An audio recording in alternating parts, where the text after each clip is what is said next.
제가 작년에 왔을 때 이사야서 55장 이 말씀을 가지고 하나님은 다르시다 이렇게 설교했던 거를 알고 계시나요?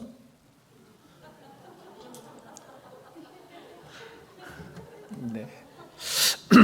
오후 시간이니까 조금 편하게 같이 여러분들 긴장하지 마시고 들으시죠. 목사니까 그 비슷한 설교를 자주 안 하려고 애를 많이 쓰지만 또 불가피하게 말씀 선포 준비하다 보면 해야 될 때도 있고 그렇습니다. 그런데 이제 우리 목사님처럼 매일 제가 어저께 들었는데 일주일에 11번을 설교하신다고 그래요.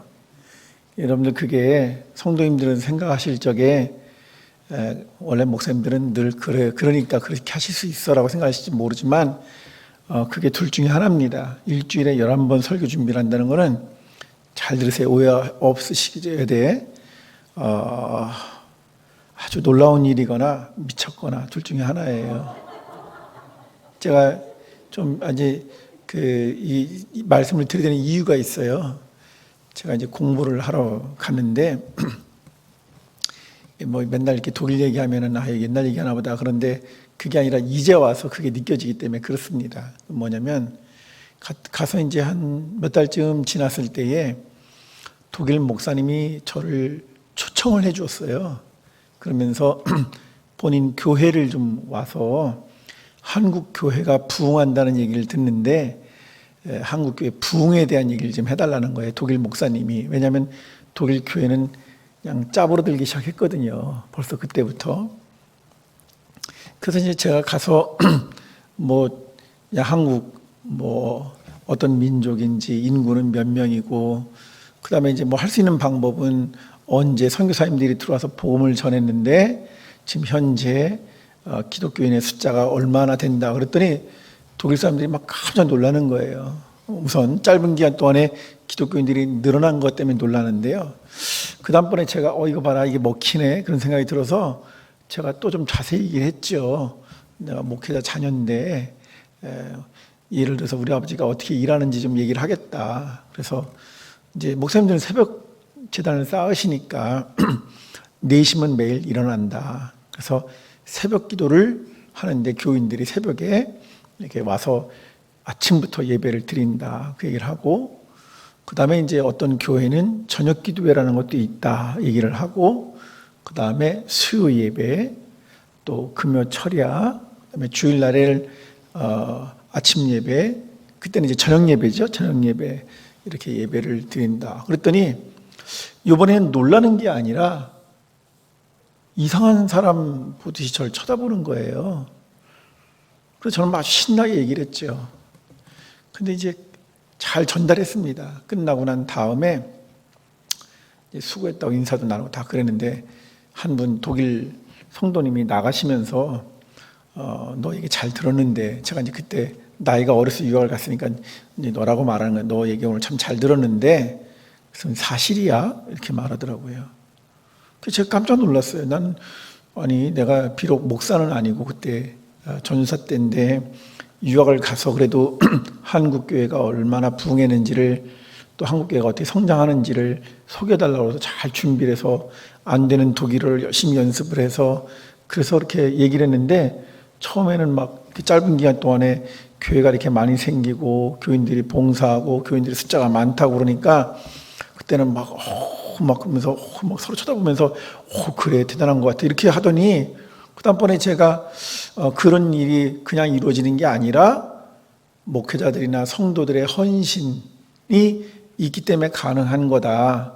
그러면서 이제 새벽에도 모여서 예배드려 수요일날 주중에 저녁 예배드려 금요일날 철야 예배가 있어 매달 첫날은 또 초하루 예배를 드려 주일날은 아침부터 저녁까지 예배드려 제가 그 얘기를 하는데 그때는 고개를 다 갸우뚱거리고 그러더니 그래서 저는 그냥 그런가 보다 했죠. 그랬는데 나가면서 근데 너 한 말 그거 다 맞는 말이야? 이러고 가는데 기분이 제가 참 상했어요. 그러고 이제 나와서 목사님 이제 그 당신 그 집무실이죠. 목사님 사무실 들어가서 앉아서 차 한 잔 얻어 마시면서 이제 몇 시까지 가면 되냐, 잠깐 시간 나니까 우리 차도하고 마시자, 이런 얘기더니 갑자기 그 목사님도 그런 거예요. 나도 궁금하다 그러면서 너 아까 한 말이 사실이냐는 거예요. 그게 왜 그러냐면 독일 교회는 주일날 딱 한 번 예배 드려요. 새벽기도 없습니다. 저녁 예배 없어요. 주일날 딱 한 번 9시 반에 예배 드려요. 주중에는 성가대원들이 모임을 갖거나 교인들이 이렇게 소그룹으로 동아리 모임 같은 걸 가지고 교회 안에서 친교 활동을 하는 정도만 하지. 그러면서 뭐라고 말하냐면 그 목사님, 제 이름도 안 잊어버려요. 그래서 제가 그분 이름을, 내가 독일 사람들 이름 많이 까먹었는데 그분 이름을 안 잊어버려요. 지금은 돌아왔을 것 같아. 조남이 디터 헨슬러라는 목사님이에요. 그 목사님이 저를 보고 뭐라고 말하냐면, 야, 그러면 너의 아버지도 목사님이라는데 그렇게 하시면 그게 가능하냐 그러면서, 나는 일주일에 한 번 설교하는 거 준비하는 것도 참 이게 고달픈 일인데, 그러면 매일 새벽 예배를 드리고 수요일날, 금요일날, 주일날 오전 예배, 저녁 예배 이렇게 드리면 그것만 해도 벌써 한 10번 되는데 그걸 언제 다 준비하느냐 그러는 거예요. 설교 준비를. 그래서 제가 그랬죠. 그것만이 아니다. 그러면 주중에 가만히 노는 줄 아느냐. 새벽기도 끝나고 아침 잡숫고는 교인들 신방, 하우스 비즈니스를 한다. 그러면 어떤 때 여러분 대신방 기간 있잖아요. 대신방 기간에는 짧은 기간 동안에 여러 가정을 돌아야 되니까 뭐 많게는 새벽기도 끝나면서부터 시작해서 뭐 신방 전사님 또는 부목사님 모시고 한국교회가 그렇게 했습니다. 그래서 한 10가정씩 방문한다. 가서 뭐 하냐는 거예요. 그래서 가서 잠깐 한 5분에서 10분 정도 성경 말씀 전해주고 그 가족들을 위해서 기도해주고 뭐 그렇게 한다. 그랬더니 그건 또 언제 준비하냐는 거예요. 그러면서 일주일에 한 번 설교 준비하는 것도 힘든 사람한테는 여러 차례 예배를 드리고 설교 준비한다는 거 그게 불가능하다. 그렇게 말하는 거예요. 시간이 한참 지나서 독일 교회 목사님들이 설교를 준비하는데 얼마나 공을 많이 들이는가 하는 것을 알고 난 다음부터는 그 사람들은 그렇게 생각해도 좋겠구나 하는 게 이해가 됩니다. 그런데 이제 여전히 다시 한국에 돌아와서 보니까 한국 교회는 여전히 뜨겁게 모이고 기도하고 말씀 나누고 뭐 큐티하고 이제 이런 게 우리 한국 교회의 실제로 부흥의 바탕에 있는 거지요. 그렇죠? 그러니까 목사님들이 또 목회를 하시게 되면 또 말씀 준비하고 또 기도하고 또 뭐 성경 공부 준비하고 뭐 하고 그게 사실 쉽게 변하지를 않습니다. 제가 이제 뭘 말씀드리려고 하냐면 이제 그러다 보니까 요즘에는 옛날 같지 않아서 이제는 영상으로 이렇게 다 찍어 놓죠. 또 다 녹음해서 저장을 해 놓죠. 그러니까 아주 깐깐한 교회, 뭐 여기 창원에는 그럴 리가 없겠지만 혹시 그런 사람 있으면 저한테 얘기하세요. 근데 없겠지만 그냥 서울에서는 목사님이 설교 내용이 비슷하다 그러면 목사님 그거 저기 몇 월 몇째 주에 설교했는데 그거랑 그때 오늘 하는 거랑 비슷하던데 설교 준비 좀 하세요. 이러는 교인들도 있고 아시겠어요? 그 다음에 저처럼 이렇게 성경 본문하고 제목을 작년에 와서 했던 거를 똑같이 올려놓으면 창원 발림교회 교인들은 알지만 모른 척하고 한 번 더 들어주면 되지라고 이렇게 생각하는 사람도 있지만 꼭 여보 당신 요즘에 설교 많이 하러 돌아다니더니 그 작년에 했던 것 같은데 거기서 똑같은 걸 본문을 보내놓으면 어떻게 하고 따지는 마누라도 있어요. 그런데 사실은 제가 다른 걸 준비해 왔으니까 여러분들 걱정을 안 하셔도 되는데 실제로 그렇게 한단 말이에요. 그게 이제 뭐 집사람이면 괜찮은데 교인들은요 그런 것만 또 기억하는 사람이 있어요. 말씀의 은혜를 안 받고 그런 것만 조사하는 사람들이 있더라고. 그러니까 제가 이제 그런 얘기를 좀 말씀을 드렸는데, 자, 제가 뭘 이야기를 하고 싶으냐면, 그래요. 자, 독일 교회는 일주일에 한 번 예배 드립니다. 가령. 그래서 1년에 52주 예배 드려요. 근데 그렇게 따지면 한국 교회는 아마 10배가 뭐예요? 한 숭배의 예배를 드릴 거예요. 그렇게 자주 예배 드리고, 그렇게 여러 번 예배를 드리고, 그렇게 더 많이 모이고, 그렇게 더 많이 열심을 내는데 우리는 정말 달라지는가? 우리는 정말 새로워지는가? 그런 것에 대해서 질문을 던지지 않을 수가 없는 거죠. 제가 오늘 오전과 오후가 설교가 다를 것 같지만 사실 다 나름대로 생각을 하고 지금 말씀을 전하는 거거든요. 무슨 얘기냐면 오늘 오전에 예수님의 제자들이에요. 그냥 일반 군중들이 아니고 예수님 지근거리에서 예수님과 함께 같이 3년 동안 적어도 동거동락을 했다면, 우리 정도라면 목사님이 딱 무슨 생각만 해도 우리 지금 목사님이 어떤 마음이다, 우리 목사님이 요즘에 좀 뭐하면 우리 목사님 요즘에 심기가 어떻구나, 그게 하물며 목사님 지근거리에 있는 장로님들이나 열심히 있는 교인들도 눈치를 채는 법인데, 아니 예수님의 제자들은 아예 먹고 자고 같이 공동체 생활까지 했어. 그런데도 불구하고 주님께서 이제 십자가의 길, 고난의 길, 공생애의 마지막을 목전에 놓고 하실 때조차 제자들이 그렇게 생각이 다 다르고, 그리고 자기 옛날 기질이나 자기 성격이나 자기 방식이나 이런 것 가지고 그렇게 접근해 들어가는 모습을 보면서 우리는 다른가? 그런 생각을 해본다 그 말이죠. 여러분 있잖아요. 잘 되는 집하고 잘 안 되는 집하고 크게 차이 없습니다. 아마 여러분들 책 읽어보시면 아시겠지만 잘 되는 집이나 잘 안 되는 집이나 문제는 다 가지고 있어요. 교회가 크다고 해서 문제가 없는 교회 없습니다. 교회가 작다고 해서 문제가 없지도 않고요. 어디나 다 문제가 있지만 건강하고 잘 되는 곳과 좀 건강하지 않고 잘 안 되는 곳에 답은 뻔한 거예요. 그건 뭐냐면 사소하고 작은 것을 가지고도 이견을 나타내고 그 이견을 가지고 자기 주장을 하거나 고집을 부리게 되면, 그래서 거기에 어떤 하나의 어떤 그 문제를 풀어나가고 거기서 하나의 어떤 그 뭐라 그럴까요? 사람들이 이게 공동으로 연대해서 뭔가를 문제를 풀어나가는 노력을 가지지 못한다면 숫자와 상관이 없습니다. 연륜과도 상관이 없어요. 그게 아니라 안 되는 데는 무조건 안 되는 거고, 되는 데는요, 어떤 문제가 생겨도 그걸 놓고 같이 씨름하고 기도하고 같이 아파하고 진통을 겪지만 끝내는 그것을 극복해내는 거죠. 아멘이십니까?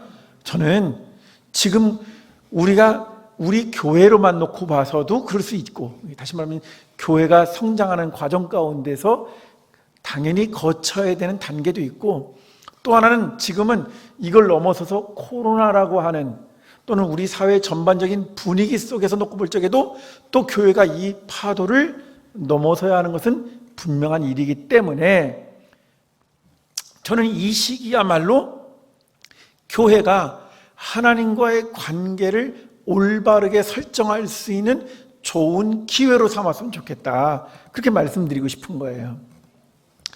목사님과 얘기를 나누면서 목사님 올해 표가 어떻게 되시냐 그랬더니 여기 주보에도 나와 있습니다.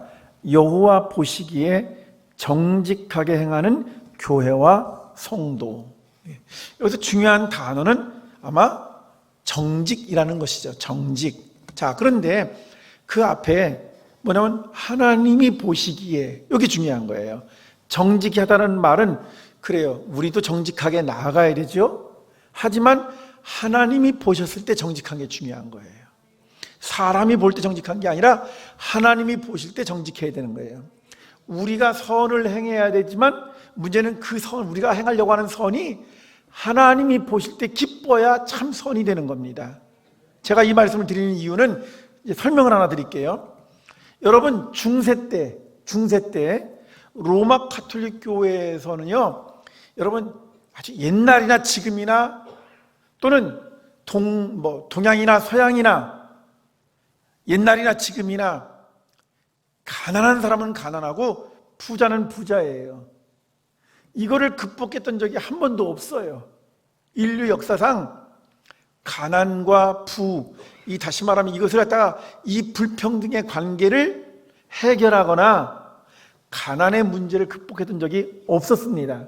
그런데 기독교가 유럽 사회에 정착이 되면서 이 가난의 문제를 극복하게 하기 위해서 기독교 정신을 가지고 하나 접근한 게 있었는데, 그건 뭐냐? 그래? 가난이라는 게 나쁜 게 아니다. 가난이라는 게 피할 수 없는 것이라면 가난이라는 게 꼭 나쁜 건 아니다. 있는 사람들이 그 가난한 사람들을 잘 돌보아주면 그건 더 좋은 일이다. 이렇게 이야기했어요. 여러분, 처음에 시작할 땐 나쁜 게 아닙니다. 처음에 로마 가톨릭 시행할 때 나쁜 거 아니죠. 가난의 문제를 극복할 수 없다면 가난을 부정적으로 보거나, 지금 현대인들은 더 나쁘잖아요. 현대인들은 가난을 죄로 말하잖아. 그래요, 안 그래요? 아닌 것처럼 그러시면서도 가난을 좋아하는 사람은 아무도 없잖아. 그죠? 그리고 남들하고 자꾸 비교해서 조금 없으면 그걸 가지고 불평하고 원망하는 게 우리들의 모습이고, 심지어 가난은 죄인 것처럼 현대인들은 그렇게 생각해요. 현대인들은 그것에 비하면 중세 때 뭐라고 말했냐면, 중세 때도 똑같이 가난은 그냥 별로 좋지 않게 여겼었는데 교회가 들어서면서 가난에다가 좋은 딱지를 붙여줬어요. 가난한 게 나쁜 게 아니야. 그러면서 여러분, 성경에도 보세요. 가난한 자는 복이 있나니. 원래 그런 뜻이 아닌데도 불구하고 그런 식으로 갖다가 설명을 하면서 처음에는 좋은 의도로 가진 사람들, 가난한 사람들 돌보면 돼. 자, 그런데 그걸 사람들이 안 들어주니까 이거를 정당화시켜주기 위해서 어떤 일을 했느냐면, 여러분, 수도사들 가운데 수도사들이 부유해지면 타락하잖아요.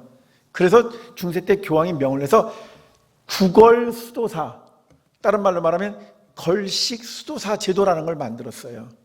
그래서 여러분 잘 아시는 것처럼 성 프란체스코 회, 성 도미니크 회라고 하는 이 수도사들은 구걸로 생활을 하는 것을 중요하게 여겼습니다. 자, 이건 뭐냐면 두 가지 이유 때문에 그런데, 한 가지 이유는 뭐냐면 내가 부유해지면 수도에 전념하지 않더라.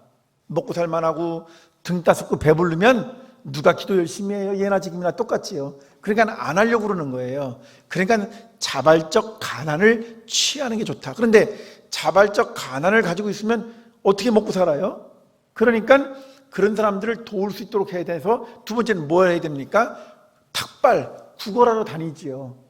자, 그 다음에 두 번째 좋은 점은 뭐냐면, 자, 구걸하러 다니면 어떤 문제가 생깁니까? 여러분 구걸해 보신 적 있으세요? 다른 사람한테?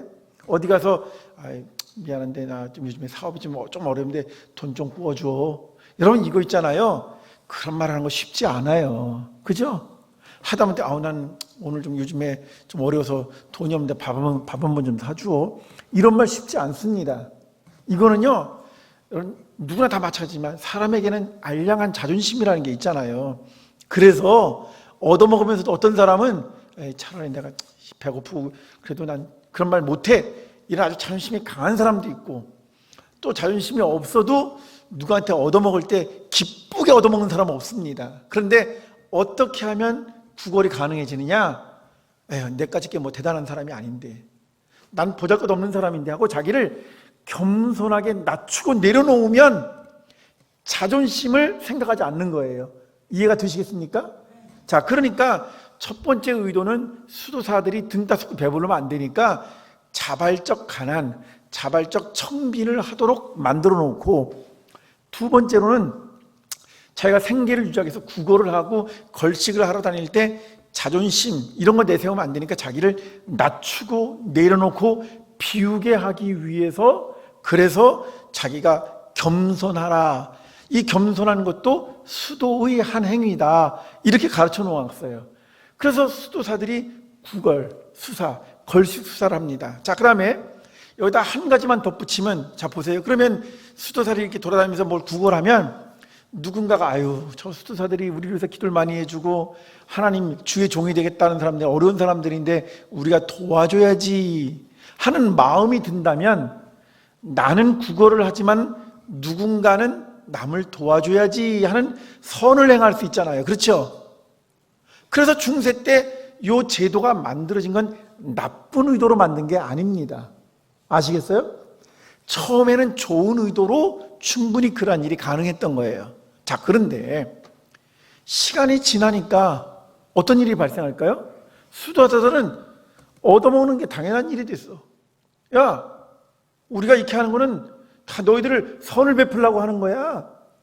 그러면서 국어를 아주 당연한 것처럼 만들어 놓으니까 실제 거지들도 국어라는 걸 수도사들처럼 똑같이 하는 겁니다. 마치 돈 맡겨놓은 것처럼 나 어려우니까 도와줘. 나 배고프니까 밥 달라고.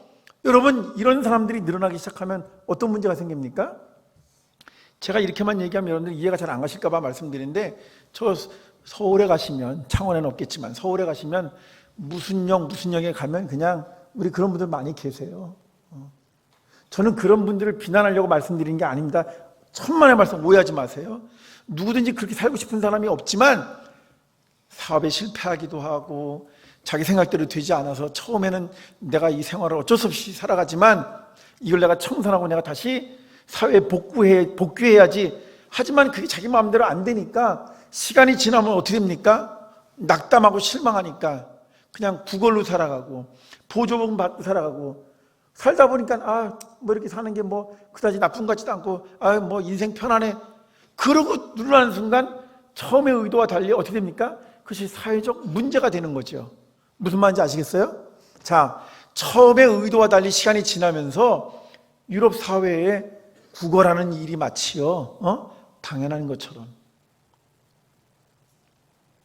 그리고 그 국어라는 사람에게 마치 돈 좀 있는 사람들은 한 입 두 입게 던져주면서 자기가 대단한 일을 한 것처럼 그렇게 만들어졌다고요. 아니, 교회가 말입니다, 영혼을 구원하기 위해서 예수 믿으세요. 욕도 바가지로 먹고 핀잔도 들어가면서 우리가 복음을 전하는 거, 아니 우리가 그 사람들을 유혹해가지고 그 사람들의 호주머니를 털려고 우리 전도하는 거 아니잖아요.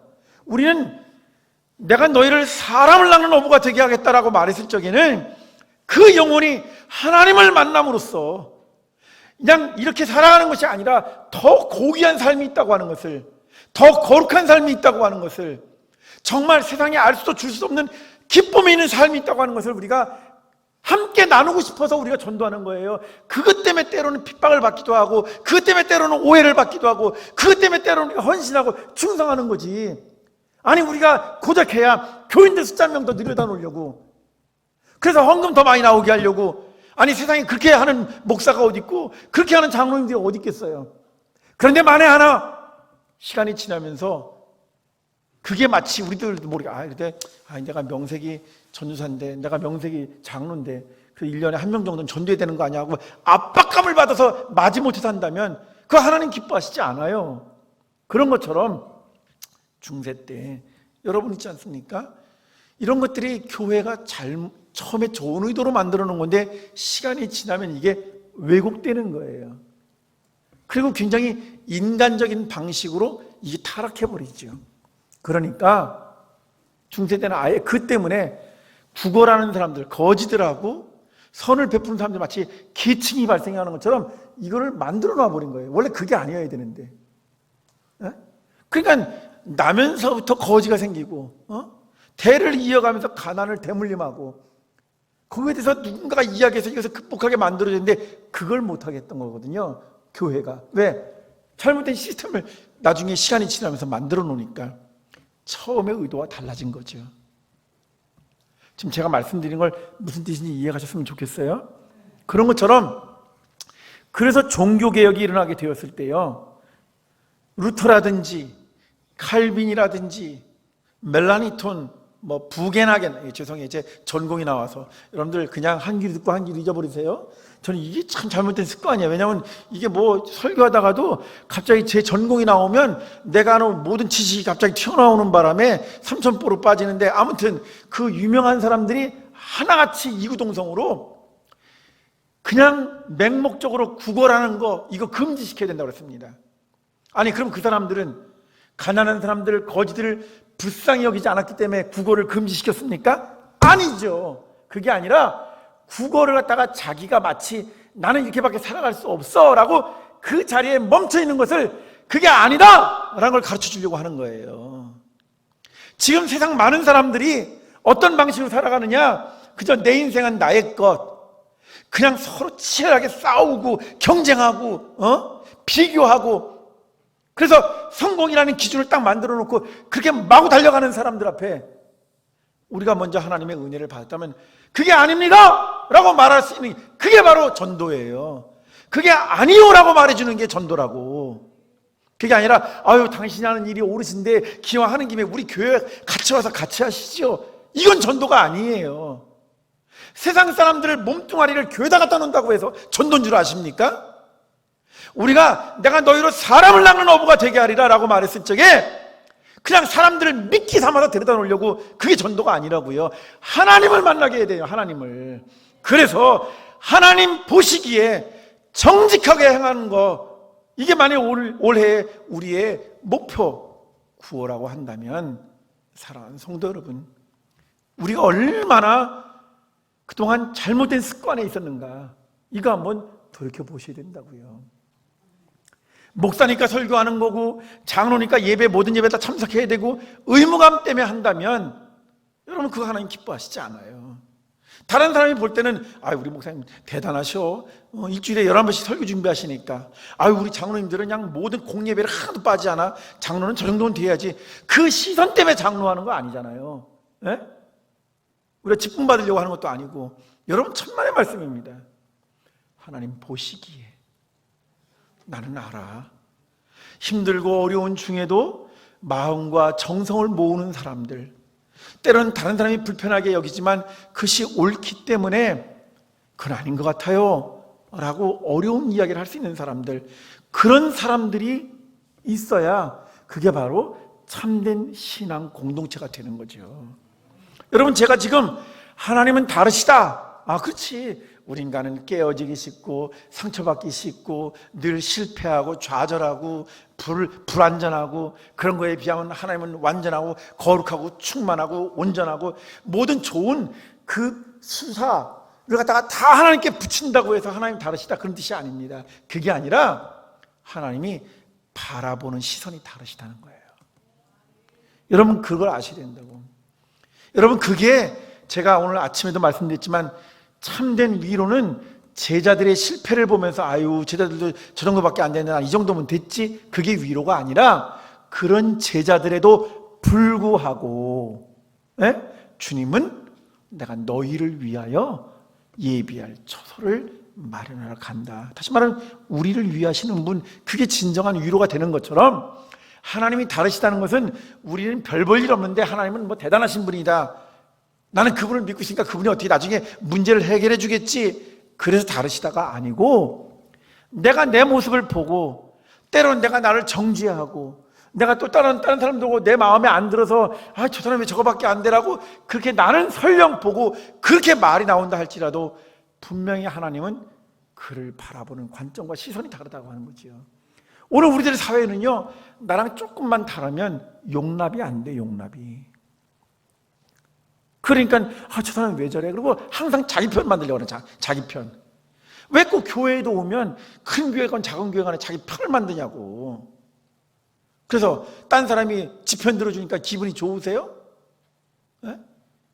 뭐 얘기하다가 누군가가 저 사람 나한테 저 사람 잘해줬는데 저 사람 내 편 안 들고 저 사람 편 들면 굉장히 기분 나빠하고 불쾌해요. 여러분 내 편을 만드는 것이 아니라 우리가 함께 그렇게 해서 하나님 기뻐하시는 그런 공동체를 세워갈 수 있느냐가 더 중요한 거 아닙니까? 제가 아는 어떤 목사님이 저한테 이런 얘기를 해요. 아휴, 난 뭐 내가 목회를 수십 년 했는데 이제는 열정도 다 식고 이게 뭔지 모르겠어요.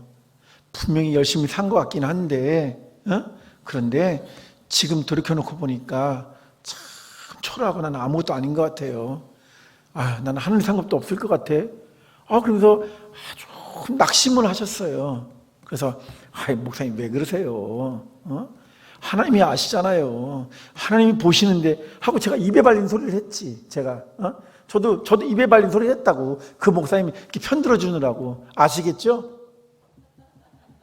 그런데 저는 여러분 창원 발림교회 1년에 한 번 오니까 입에 발린 소리 해도 괜찮지만 목사님은 절대로 안 그러실 거예요. 저분은. 그죠? 좋다가도 아니면 그러지 마! 스톱! 멈춰! 이러시지 않나? 양 목사님? 그래서 난 멋있어, 양 목사님이. 예.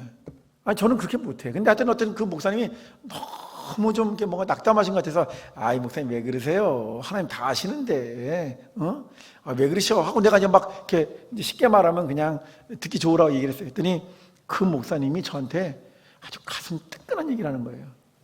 이 목사님, 내가 말이에요. 옛날에는 세상 사람들이 여러 종류의 직업을 가지고 살잖아요. 그죠? 그런데 정말 아주 열심히 사는 교인들 많아요. 열심히 살아가는 사람들 많아요. 아주 치열하게 살아가는 사람들 많아요. 그래서 이분이 그 목회를 하시면서 초창기 때는 어떤 생각을 했냐면, 새벽 일터로 나가는 사람들도 잠 몇 시간 안 자고 그렇게 일찍 일어나서 먹고 살아보겠다고 열심히 일하러 나가는 사람들이 있다. 버스 타고 전철 타고 나가는 사람들. 요즘에는 코로나 때문에 다 집에서 물건 배송받잖아요.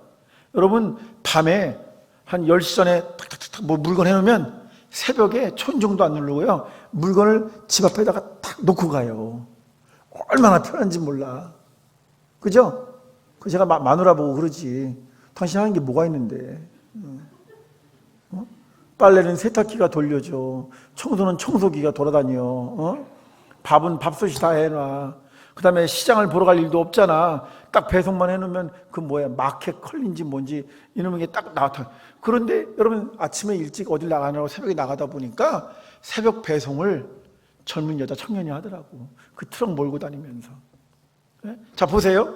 일터를 가기 위해서 버스나 새벽에 첫 차에 몸을 싣고 피곤하게 나가는 사람들, 새벽 배송을 하겠다고 막 그 아파트를 뛰어다니는 젊은이들, 증권회사 직원들은요, 시차가 다르니까 밤샘 근무를 해가면서 그 돈이 오고 가는 그것을 했다가 시선을 떼지 못하는 거, 이렇게 막 하는 것을 보면서 미안합니다. 그 목사님께서, 탈진해 있는 목사님께서 말씀하시기를, 내가 목회 처음 할 때는 저렇게 열심히 살아가는 사람들보다 하나님 보시기에 내가 더 열심히 한다고 나는 자랑을 하고 싶어서 남들보다 더 새벽에 일어나고 남들보다 더 늦게 잠자리 들고 조금이라도 더 기도 많이 하고 그랬었는데, 이제는 그런 열정이 나한테는 없어요. 그렇게 저한테 말씀하시는 거예요.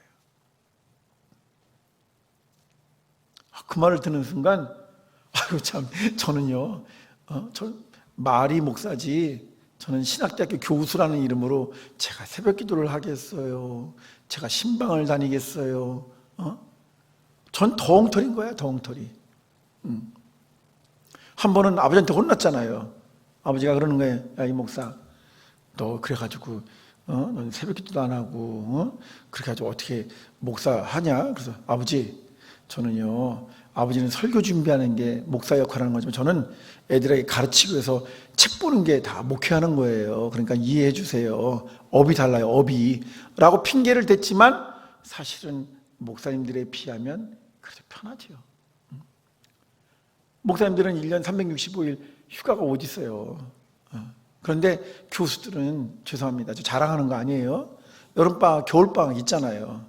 근데 난생 처음으로 이번에 보직 맡아가지고 지금 겨울방학도 없이 매일 출근하고 있어요. 어쨌든 간에. 그러니까 제가 그랬잖아요, 오전에. 그래서 나는 창원 오는 게 저한테 휴가 겸 왔다고, 휴가 겸. 자, 다시 돌아가서, 여러분, 그러니까 정말 우리가 정말 하나님 앞에 뜨거웠을 때는 그렇게 다른 사람이 자기 삶에 열심을 내는 것보다 난 더 치열하게 살아야겠다, 난 주님을 위해 더 열심히 헌신하겠다, 이렇게 생각을 했었는데, 문제는 뭐냐면 시간이 지나다 보면 그게 마치 자기의, 자기 자랑거리인 것처럼 이야기가 되기 시작하면 하나님이 보시는 관점은 전혀 그것이 아니라고 하는 사실을 알게 됩니다. 쉽게 말하면 내 열심과 내 의지 때문에 하나님 기뻐하시는 게 아니에요. 왜? 그거는 정말 잘못 생각하는 게, 하나님이 뭐가 부족하고 하나님이 뭐가 아쉬워서 그러시겠어요? 그렇죠? 하나님이 모자라시길 하겠어요? 하나님이 부족하시길 하겠어요? 하나님이 뭐 불완전하시길 하십니까? 우리가 아무리 노력하고 애쓴다 하더라도 우리 때문에 하나님이 채워지는 게 아니고요, 하나님은 우리가 하나님과의 온전한 관계 가운데 있기를 원하는 것입니다. 아멘? 하나님이 원하시는 것은 우리가 하나님을 하나님으로 인정해 드리는 거예요. Let God be God. 하나님이 하나님 되시게 하는 거죠. 그건 뭐냐면 하나님과의 올바른 관계 가운데로 들어가는 거, 그걸 하나님이 기뻐하시는 거예요. 그래서 우리가 어떠한 상황이든지 어떠한 순간이든지 무슨 일에든지, 때로는 기쁠 때든지 때로는 슬플 때든지 어떤 경우든지 정말 우리 마음 가운데 주님을 기억하는 것, 성령님의 도우심을 구하는 것, 영원히 살아계신 하나님을 의지하는 것, 이게 저희한테 제일 중요하다는 거예요. 그러고 난 다음에 우리가 알아야 할 사실이 뭐냐? 회개라는 단어를 거기서부터 끄집어내는 겁니다. 이 하나님과의 온전한 관계라는 걸 생각하고 회개라는 단어를 꺼내야지, 그게 없이 회개라는 단어를 딱 끄집어내면은요, 다시 말하면 그런 믿음을 모르고 회개하세요 그러면 어떤 생각을 가지냐면, 우리는 내가 뭘 잘못하고 맨날 회개하라고 그러지? 이렇게 생각하는 거예요. 즉 잘못 알고 있는 분들 가운데는 회개 그러면 자꾸 뭐가 떠오르냐면 죄책감, 이런 게 먼저 떠올라요. 그래서 교회 나왔다가 교회를 떠난 사람들이 하는 이야기가 뭐냐면, 교회는 멀쩡한 사람을 죄인 만드는 곳이라고. 멀쩡한 사람을 죄인 만드는 곳이래. 그래서 우리가 언제 그랬어요? 그러면 목사님들이 입만 열면 회개하라고 하잖아요. 회개하라고. 그 사람은 회개를 자꾸 죄책감 이런 거랑 갖다가 붙이기 때문에 그런 거예요. 그런데 성경에서 말하는 회개라고 하는 건 그게 아니고, 하나님과의 관계를 놓고 말할 때 회개라고 하는 거예요. 보세요. 금방 말씀드렸던 것처럼 내가 하나님을 하나님으로 인정하려면 어떻게 되죠? 나를 고집하면 안 되잖아요. 여전히 옛 아담의 모습이 살아있다면 어떻게 내 안에 하나님을 모셔드릴 수가 있겠어요? 하나님, 내가 세상의 기준을 놓고 볼 적에는 이러이런 사람이라 하더라도 하나님 앞에 나는 아무것도 아닙니다. 나는 하나님을 필요로 해요. 여러분, 이러한 고백이 있게 될 적에 하나님을 모셔드리려고 하죠. 사실 우리가 하나님을 모셔드리려고 하기 전에 실은 하나님께서 우리 안에 성령님을 보내어 주셔서 우리를 감화감동시키시고 우리에게 믿음을 주셔서 먼저 그분을 고백하도록 하세요. 하나님이 먼저 하시는 겁니다. 그러니까 성경을 잘 알고 있다 보면 회개라고 하는 것은 기쁜 일이지 죄의식을 갖게 하거나 죄책감을 갖게 하는 게 아니라고요. 그런 맥락에서 오늘 본문을 보셔야 된다고요. 하나님 다르시다, 이게 불편하고 까탈스러운 게 아니라, 그래, 하나님이 다르시기 때문에 우리가 살아갈 수 있어. 하나님 다르시기 때문에 우리가 거기에 희망을 걸 수 있어라고 이야기할 수 있는 것입니다. 여러분, 제가 아까 중세 때 좋은 의도로 만들어진 그것이 아주 가난을 대물림하고 그 다음에 사회적으로 그걸 갖다가 아주 그냥 고착화시키는 잘못된 방향으로 나갔던 것처럼, 우리가 신앙생활 할 적에도 정말 열심을 내고 모이기에 힘쓰고 부지런히 전도하고, 그게 나쁜 건 아니지만 시간이 지나면서 나는 이렇게 했는데 요즘 것들은 안 그래, 우리 옛날에는 안 그랬는데, 그래서 맨날 라떼 그래서 라떼 드신다면서요? 근데 그러시면 안 되고, 여러분, 우리가 설령 그런 과정을 통해서도 제일 중요한 건 뭐냐면, 그렇게 할 수 있는 힘을 주셨던, 그런 마음을 허락해 주셨던 하나님의 놀라우신 은혜를 우리가 찬양하며 감사하는 게 중요한 거죠. 그러면서 우리 안에 그러한 것들이 혹시 사라지고 있거나 그런 부분들이 좀 약화되고 있다면 하나님과의 관계를 다시 회복하게 하기 위해서 회개라고 하는 것은 매우 중요한 것이다. 회개는 결코 죄 혹은 죄책감, 죄의식하고 결부시키지 마십시오. 오늘 이후로. 아멘.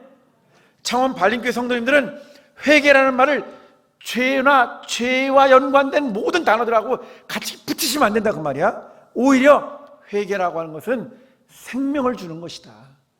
회개라고 하는 것은 능력과 연관되어 있는 것이다. 믿으시면 아멘 하십시오. 실제로 회개는 무엇을 의미하느냐? 놀라운 변화, Great Transformation이 일어나는 거라고요. 영어 써서 죄송해요. 근데 일부러 한국말로 하면 그 단어 같은데 갑자기 영어를 쓰면 뭔가 특별해 보이잖아, 그렇죠? 그래서 한번 써본 거예요. 여러분, 기독교는요, 사도 바울이 고린도전서 4장 20절에서 말했던 것처럼 하나님의 나라는 말에 있지 않고 오직 능력에 있음이라. 아멘. 우리 창원 발림교회도 제가 이제 솔직히 이건 이제 좀 솔직히 말씀드려야지. 이은재 목사 못지않게 말을 제법 잘하시는 분들이 몇 분 있다는 걸 제가 알게 됐어요. 그럼 이제 뜨끔하시겠지?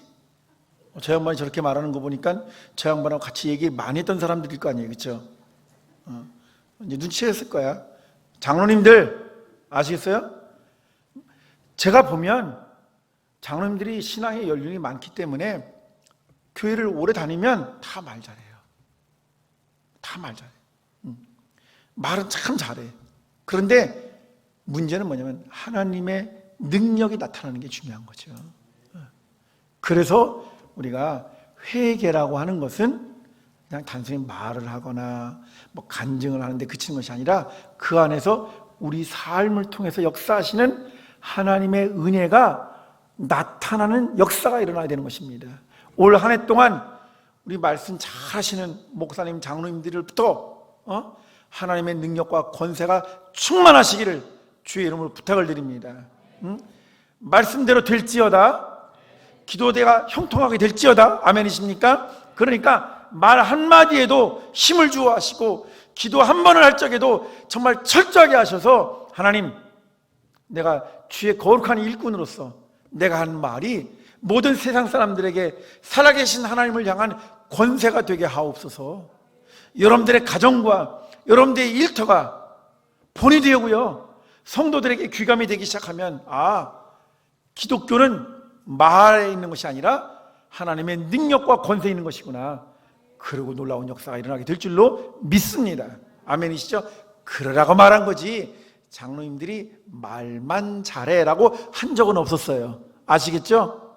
제가 이제 혹시라도 다음에 오지 말라고 그럴까봐 저는 그렇게 말한 적이 없다고. 이거 사모님 다 녹음했다가 장로님이 말씀을 잘하신다고 그랬지 말만 잘해라고 말한 적은 없어요. 사모님 아셨죠? 그러니까 오해는 꼭 풀고 가야 돼. 자, 그래서 보십시오. 우리가 하나님 앞에서 하나님이 우리를 통해서 일하시도록 우리가 자꾸 하나님과 관계 가운데로 회개하는 거예요.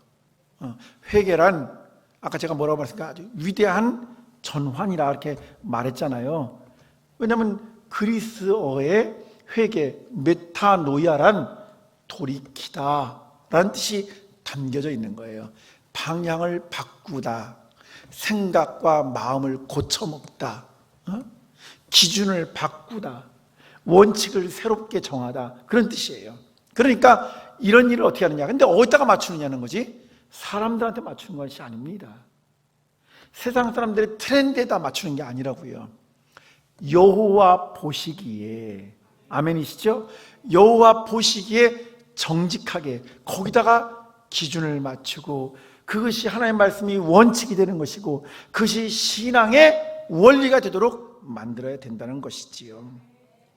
자, 그래서 참된 회개라고 하는 것은 하나님과의 관계를 통해서 얻어지는 것이지 무슨 예복을 입었다거나 그리스도인이라는 명칭을 가지고 있다거나 교회 직분을 가지고 있다든지 기독교 교리를 잘 알고 있다든지 교양과 예의를 갖췄다든지 어떤 의무를 잘 준수했다든지 양심의 가책을 다른 사람들보다 좀 많이 느낀다든지 그런 걸 가지고 회개를 말해서는 안 된다.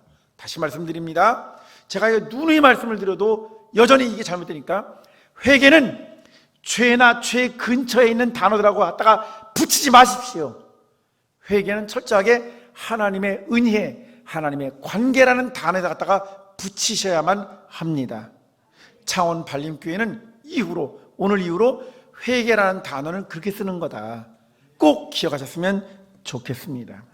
그래서 참된 회개는 하나님과의 관계를 늘 묻도록 만듭니다. 그런데 있잖아요, 부부 사이에도 아주 관계가 친밀할 때가 있고 조금은 때때로는 불편할 때도 있잖아요. 그렇죠? 부모 자식 간의 관계도 그렇더라고요. 저는 이제 비로소 아이들을 이제 키우면서 애들이 자기 주장, 자기 생각을 하면서 아빠는 왜 이렇게 생각해? 아빠도 이제 꼰대야. 뭐 이런 얘기를 들으면 기분이 참 나쁜데, 기분이 나쁘다가 어떤 생각이 드냐면 내가 입 바른 소리 했을 때 나의 부모님 나를 어떻게 생각했을까? 그런 게 자꾸 이제 보이기 시작하는 거예요. 근데 그러면서 여러분, 때로는 다 항상 좋은 관계일 수는 없습니다. 아시겠어요? 때로는 가깝기도 하다가 멀어지기도 했지만 그럼에도 불구하고 깨어지지 않는 게 중요한 거예요. 하나님과의 관계가 깨어지지 않도록 하는 것. 그리고 이것은 누가 도우시느냐? 성경에 보니까 성령님께서 하시는 거라는 거예요. 성령님께서. 디도서 3장 5절에 보니까 우리를 구원하시되 우리가 행한 바 의로운 행위는 말에 있지 아니하고 오직 그의 긍휼하심을 따라 중생의 씻음과 성령의 새롭게 하심으로 하셨나니. 아멘. 다시 말하면 우리로 하여금 참된 회개를 통해서 하나님과의 올바른 관계 가운데로 가게 하는 것은 뭐냐? 중생의 씻음, 성령의 새롭게 하심, 하나님이 하시는 일이라는 거죠. 또 다른 본문이 있습니다. 데살로니가 후서 2장 13절, 하나님이 처음부터 너희를 택하사 성령의 거룩하게 하심과 진리를 믿음으로 구원을 받게 하심이니. 그러니까 성령의 거룩하게 하심, 진리를 믿음으로 구원을 받게 하시는 모든 것은 하나님이 처음부터 우리를 택하셨기 때문에 그렇다는 거예요. 그러니까 여러분, 회개에 대해서도 부담을 갖지 마시고, 여러분 마음 가운데 회개가 필요할 때는 무엇을 부르면 됩니까? 하나님의 이름을 부르십시오. 하나님, 예수님, 성령님, 이렇게 주님의 이름을 부르시면 그분께서 우리들의 마음 가운데 그 무엇보다도 빨리 우리 안에 오십니다. 그런데 우리가 언제 안 부릅니까? 여러분, 언제 주로 안 불러요? 별로 다급하지 않을 때, 또 내가 생각한 대로 모든 일이 잘 풀릴 때 주님의 이름을 부를 이유를 못 느끼죠. 그때가 바로 위험한 때입니다. 여러분, 지금은 어느 때입니까? 진짜 여러분, 지금은, 그래서 주님의 이름을 부를 필요가 없을 때가 위험하다면 지금은 주님의 이름을 마구 불러야 될 때니까 위험한 때예요? 은혜의 때예요? 이제 이해하셨어요? 그래서 오늘 이사야서 55장 6절, 너희는 여호와를 만날 만한 때에 찾으라. 가까이 계실 때에 그를 부르라. 아멘이시죠? 그래서 저는 오히려 이 시기가 우리들을 괴롭히고 불편하게 하고, 혹시 이 일이 지나고 난 다음에 앞으로 교회가 어떻게 될까? 별의별 생각들을 다 하고 각종 세미나가 많이 열리지만 사람들에게서 답이 나오는 것이 아니라 주님의 이름을 부를 때, 여호와 이름을 부를 수 있는 가장 은혜의 때임을 믿습니다. 그런데 정말 정작 이 은혜를 사모하며 회개해야 되는데 많은 사람들이 회개하지 않아요. 이거는 제가 한 것이 아니라 어떤 분이 이 회개에 대해서 아주 좋은 책을 쓰셨는데 그 책에 몇 가지가 나오는데 너무 마음에 긍정이 되는 거예요. 맞다. 그래서 제가 그거를 여러분들에게 소개를 해드리려고 그래요. 그러니까는 이건 제 얘기가 아닙니다. 회개하지 않는 자들, 그런 사람들은 어떤 상태고 어떤 모습일까 하는 것을 보여주는데 한번 잘 들어보십시오. 고집. 여러분, 고집을 꺾어야 돼요. 그런데 사람들은 그놈의 알량한 자존심 때문에 내가 딴 건 몰라도 내가 이거 하나 신념으로 살아왔어. 내가 이거 하나만큼은 내가 내세울 수 있어. 나 원래 이런 사람이야. 그거를 마치 대단한 것처럼 생각하면서 고집을 안 꺾으려고 그래요. 참 희한하죠? 그 갓난 아기들이요. 참 애들이 무슨 선이고 악이고 이게 모를 것 같은데 애들도요. 엄청 고집 부리는 애들이 있더라고. 전 누구라고 말 안 했어요. 집에 가서 혹시 내 새끼들이 그러지 않나 잘 한번 보세요. 자, 고집이 참 부리네요. 얼마 결국 매를 벌죠, 그죠? 근데 매를 맞고 고집을 풀 수 있으면 좋은데 우리가 다 큰 어른인데 누가 우리를 때리겠어요? 그러니까 어른들이요 고집을 꺾기가 더 어렵더라고. 애들은 혼을 내기도 하고 윽박을 지르기도 하고 몇 대 때리기라도 하면 잘못했어요. 그런데 우리는 그게 잘 안 돼. 사업에 실패하고 망하고 여러 가지 문제가 생기는데도 눈치를 못 채는 어리석은 사람들이 많다고요. 왜? 자기 고집 때문에 그래요. 그러면서 어떤 그 유명한 영성 작가가 하는 말인데, 회개하지 않는 자들에게서 나타나는 모습, 전형적인 모습 가운데 첫 번째가 고집이라는 거예요. 그 다음에 두 번째가 뭐냐면은 그리스도하고 적당히 거리두기를 하면서 신앙생활하는데, 아니 코로나 때문에 거리두기 하는 건 맞는데 신앙생활하면서 불가근 불가원 너무 가까이 하지도 않고 너무 멀리 하지도 않고 적당히 하는 게 신앙생활에 좋아. 아니 난 교인들 가운데 또 그렇게 말하는 교인 많은지는 잘 모르겠지만, 여러분, 아니 맞아요. 사람의 관계는 살다 보면 배신도 당하기도 하고 상처를 입기도 하니까 몇 번 그런 아픔을 겪으면요, 어떤 사람한테 정주는 것도 쉽지 않고 누구랑 가까이 있다가 또 배신당할까 봐, 그래서 불가근 불가원, 그게 오래 사는 법이야, 뭐 그게 오래 가는 길이야, 마치 인생의 처세술인 것처럼 말하죠. 그런데 말입니다, 주님은 다르신 분이시잖아요. 예? 그러니까는 그리스도하고 적당히 거리를 두며 살아가는 건 있을 수가 없지요. 여러분, 다른 건 다 거리두기 하십시오.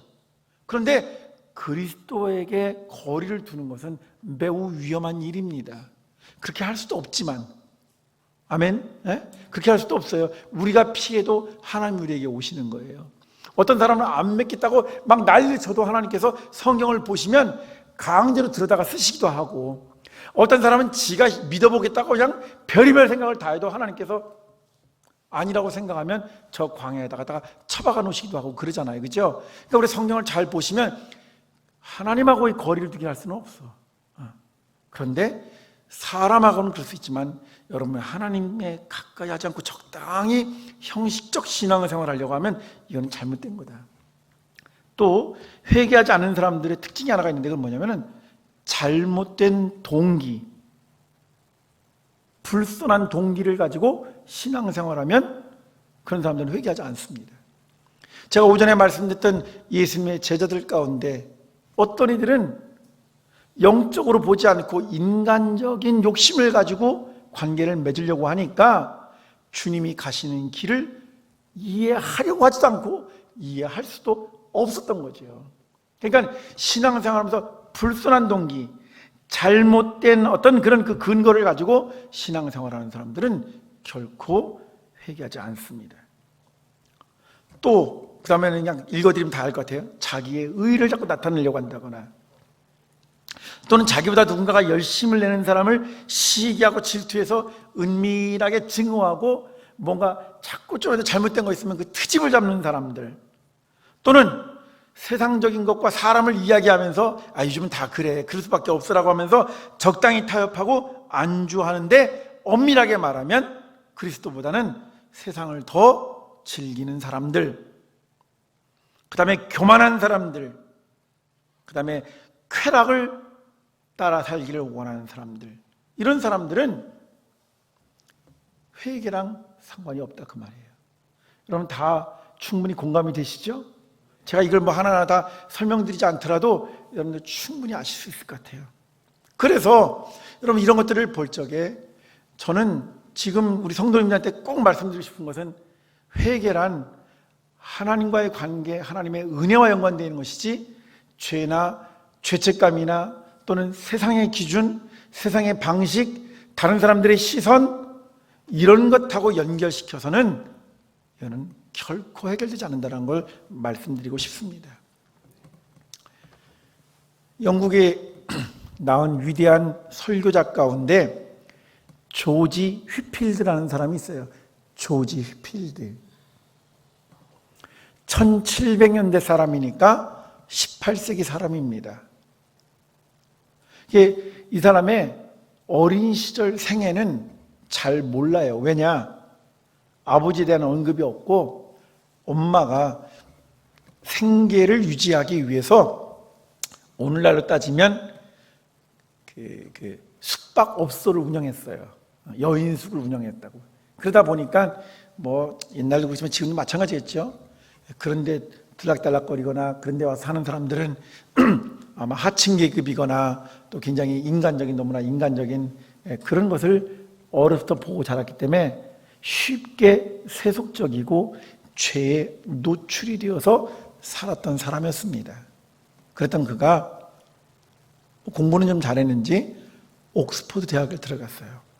그리고는 그 대학에서 자기가 그동안 살아왔던 삶의 모습이 얼마나 부끄러운 건가, 그걸 이제 깨달은 거죠. 철든 겁니다. 우리 그런 걸 철들었다고 그래요. 그래서 그 자기의 그 젊은 시절의 삶을 회개하고 그러고 난 다음에 또 어떤 기회가 주어졌냐면 당시에 영국 사회를 바꾼 존 웨슬리, 찰스 웨슬리 두 분 목사님이 옥스퍼드 대학에서 홀리 클럽, 그 학생들끼리 모임을 갖고 기도하고 예배하고 성찬하고 그다음에 교도소를 방문하고 환자들을 방문하고 어려운 사람들을 도와주는 그런 일을 하는 소그룹, 그런 모임을 가졌는데 홀리 클럽을 운영을 할 적에 조지 휘필드가 그 모임에 참석해서 큰 은혜를 받았습니다.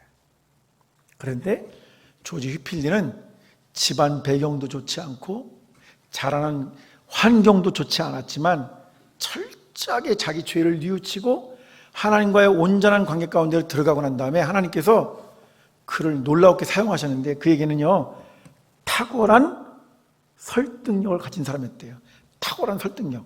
그래서 휘필드가 복음을 전하러 나가면 사람들이 구름대같이 몰려드는 거예요. 여러분, 지식이 많다고 해서 사람들에게 많이 전하는 게 아닙니다. 어떤 사람은 열정을 가지고도 승부를 거는 사람이 있고, 어떤 사람은 사람들의 마음을 잘 감동을 주는 사람도 있고, 어떤 사람은 지식이 뛰어나서 그걸 가지고 승부를 거는 사람도 있어요. 아시겠어요? 그러니까 하나님은 각양의 사람들에게 달란트를 주신 거야. 에이, 난 못해. 나는 직분도 그런 게 아니야. 여러분, 그렇게 핑계대지 마세요. 아니, 무슨 전도는 특별한 사람이 하는 게 아닙니다. 주님을 사랑하는 마음이 있으면 누구든지. 아멘? 저는 뭐라고 말씀드리냐면, 제가 여기 우리 목사님 발림교회 담임하시기 전부터 제가 우리 목사님 보고, 목사님 아니 열심히 해서 부흥하시고 하세요. 그럼 우리 목사님은요, 하여튼 무슨 백본인지 모르지만 자기가 창원시에 몇 프로를 뭘 만들고 어쩌고 꼭 교수님을 우리 교회에 모시겠다고. 그래서 또 제가 또 그렇게 얘기를 하면요 또 그냥 이렇게 속아주는 척 해야 되는데 전 또 그걸 진심으로 믿잖아요. 그래가지고 뭐라고 말하냐면 이 발림교회 오실 때 몇 년 안에 500명 모이면 내가 이 교회에 소속 목사로 오겠다고 그랬는데 작년에 거의 다 500명이 오려고 그랬는데 코로나 때문에 안 됐대네. 이걸 참 믿어야 되는 건지 말아야 되는 건지 잘 모르겠지만 아무튼 알아서 하세요. 중요한 사실은 담임 목사님은 그런 마음을 가지고 있어. 근데 담임 목사님이 그런 마음을 가지고 있는데 안 되는 건 교인들이 싫다는 얘기니까 뭐 저는 그렇게밖에 해석을 못 하겠지. 그렇죠? 장로님 거기다가는 끄떡거리시면 안 되는 거예요. 아니라고 강하게 부정을 하셔야지. 설령 담임 목사님이 싫어도 우리 교인들은 교수님이 오세요 이렇게 하셔야지. 목사님은 원하시는데 교인들이 안 하는 것 같아. 그런데 거기다 끄떡끄떡 그러시면 저는 어디 가라고요. 아니 점심 잘 주시고 난 다음에는 이상해. 그럼 제가 오후 시간이니까 저도 힘들지만 일부러 이렇게 편하게 해야 될 것 같아서 하는 거예요. 오해하지 마세요. 자, 돌아가서 여러분 복음을 전하고 영혼을 구원하는 일에는 예외가 없어요. 누구든지 주님을 향한 마음만 있으면 누구든지 합니다. 아멘이시죠? 그러니까 어떤 사람은 지식으로 승부를 걸고 어떤 사람은 정말 감동을 시키는 사람이 있고 어떤 사람은 막 능력을 나타내기도 하고 또 어떤 사람은 그냥 열정을 가지기도 하는데 여러 가지 방향으로 다 합력해서 하나님께 선을 이루면 되는 거예요. 아시겠죠? 그런데 조지 휘필드에게는 어떤 은사가 있었냐면 참 달변이었다는 거예요. 사람들을 막 감동을 주고. 그래서요 휘필드가 나가서 설교한다 그러면 사람들이 구름대같이 몰려드는 거예요. 그게 참 이상하잖아요. 웨슬리 목사님도 대단한 결심과 각오를 가지고 조지아라는 곳, 미국에 대상을 건너서 미국에 선교사로 나갔었다고요. 아니 배경을 따져놓고 보면 조지 휘필드보다 목회자의 가정에서 자랐어. 엄격하게 훈련을 받았어. 대학에서 교수 자격증까지 땄어. 그 다음에 배 타고 저 대서양을 건너가서 미국에 가가지고 거기 있는 원주민들과 또 영국 사람들한테 복음을 전하려고 하는 그런 의지도 있었어. 근데 실패하고. 실패하고 돌아와서 의기소침해서 어깨가 쭉 늘어져서 이러고 돌아다닐 때 다시 그를 붙잡아 준 게 누구냐면 거꾸로 이번에는 조지 휘필드가 그렇게 하는 거예요. 그래서 용기를 내서 당신을 불러주는 사람이 없더라도 당신이 그냥 나가서 복음을 전하면 된다. 그래서 야외 설교 또는 옥외 설교라는 겁니다. 지금처럼 옛날에 영국에서 성직자들은요, 아주 가운을 근사하게 잘 입고 미리 와서 예배당 안에서만 예배를 잘 집전해 주는 거예요. 그게 성직자의 본래 모습이라고 생각을 했는데, 그래서 웨슬리도 그렇게 알고 있었는데, 조지 필드가 나가서 복음을 전하면서 갈급한 심령들, 가난한 영혼들이 많다는 사실을 알고 웨슬리 목사님을 초청했어요. 그래서 웨슬리 목사님이 마지못해 나가서 복음을 전했는데 자기 힘으로 한 게 아니에요. 성령님께서 도우셔서 막 2,000명, 3,000명씩 광부들, 가난한 여성들, 어린아이들이 모여서 막 아멘 그러고 막 은혜 받고 사모하니까 웨슬리 목사님이 이게 하나님께 나를 이렇게 나를 회복시키시고 위로하시는구나.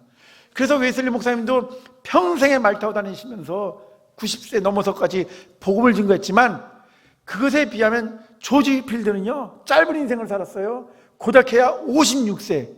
그런데 그가 복음을 전하는 사람은 1,000만 명이 넘었대요. 그리고 워낙 탁월한 설교가 되니까 소문이 나가지고요, 미국에서도 이리 오세요 그래가지고서는 미국의 조나단 에드워드 같은 유명한 미국의 대각성 또 영성 운동했던 그런 대단한 그 사상가 신학자가 조지 필드를 아주 극진히 대접을 하고 초청을 하고, 그래서 여러분 현대가 아니라 벌써 18세기에 한 사람이요 저 유럽과 미국을 그냥 종횡무진 뛰면서 많은 사람들에게 영향력을 행사했던 사람이 조지 휘필드입니다. 그가 1770년 9월 29일 바로 그 다음날 하나님의 부름을 받았어요. 그런데 죽기 바로 전날에도 복음을 전해달라, 우리에게 와서 말씀을 전해주세요. 그래서 영국의 작은 마을 엑시터라는 그 마을에 찾아갔습니다. 그러니까 이제 초청한 그 마을의 원로가 조지 필드 딱 보니까 너무나 초췌하고 막 안색이 너무 안 좋으니까 아유 목사님, 지금은 말씀을 전하시는 게 중요한 게 아니라 침대 가서 누워 계시는 게 훨씬 좋겠습니다. 얼마나 안쓰러웠으면. 그런데 조지 필드가 그곳에 도착해서 뭐라고 기대느냐, 주님, 내가 주님 일하다가 너무나 많이 지쳐 있어요. 하지만 주님 일이 나를 지치게 한 게 아닙니다. 잘 들으세요. 내가 주님의 일을 하다가 지친 건 맞지만 주님의 일이 나를 탈진시키거나 주님의 일이 나를 지치게 한 게 아닙니다. 지금도 내 마음은 나에게 건강을 주셔서 더 복음을 전하고 싶습니다. 하지만 잘 들으세요. 내가 지금도 건강을 주시면 더 오래 살아서 복음을 전하고 싶지만, 하지만 내 진짜 소원은 영원하신 하나님 나라에서 당신과 영원히 있기를 원합니다. 그게 무슨 말이에요? 나는 사나 죽으나 주님 뜻을 이루고 주님과 함께 하기를 원합니다. 그렇게 고백한 거죠. 여러분, 이게 진짜 하나님과의 온전한 관계 가운데 들어간 사람의 모습이라고 말씀드리고 싶어요. 결국 그 기도를 이후 그 다음날 조지 휘필드 목사님은 하늘의 부름을 받아서 인생의 나이로는 56세라는 짧은 나이였지만 그는 무수히 많은 사람들에게 복음을 선포했던 사람이었다는 것을 알 수 있습니다. 여러분, 잘났다고 해서, 오래 살았다고 해서, 직책이 높다고 해서 훌륭한 일을 하는 게 아니고, 하나님과의 온전한 관계 가운데 들어간 사람들, 그 일을 위해서 하나님은 다르시다는 사실을 깨닫고 항상 자기가 지금 어떤 상태에 있는지 하나님의 말씀에 비추어 보고 하나님의 음성에 귀 기울이고 그러면서 자기를 맞춰가는 것, 이걸 우리는 뭐라고 말한다고요? 회개라고 말한다. 아멘이십니까? 그리고 그런 사람들은 하나님의 은혜를 선포하면서 그렇지, 하나님은 다르시지, 하나님은 놀라우시지라는 고백이 멈추지를 않는 거예요. 오늘 본문을 보실까요? 다시. 너희는 여호와를 만날 만할 때에 찾으라, 가까이 계실 때에 그를 부르라. 악인은 그의 길을, 불의한 자는 그의 생각을 버리고 여호와께로 돌아오라. 그리하면 그가 긍휼히 여기시리라. 우리 하나님께로 돌아오라. 그가 너그럽게 용서하시리라. 이는 내 생각이 너희의 생각과 다르며 내 길은 너희의 길과 다름이니라. 여호와의 말씀이니라. 이는 하늘이 땅보다 높음같이 내 길은 너희의 길보다 높으며 내 생각은 너희의 생각보다 높음이니라. 아멘. 제가 한 구절만 더 읽어드릴게요. 이사야서 40장. 이사야서 40장. 제가 두 절만 읽어드리겠습니다. 18절. 그런즉 너희가 하나님을 누구와 같다 하겠으며 무슨 형상을 그에게 비기겠느냐. 26절. 너희는 눈을 높이 들어 누가 이 모든 것을 창조하였나 보라. 주께서는 수효대로 만상을 이끌어내시고 그들의 모든 이름을 부르시나니 그의 권세가 크고 그의 능력이 강함으로 하나도 빠짐이 없느니라. 아멘.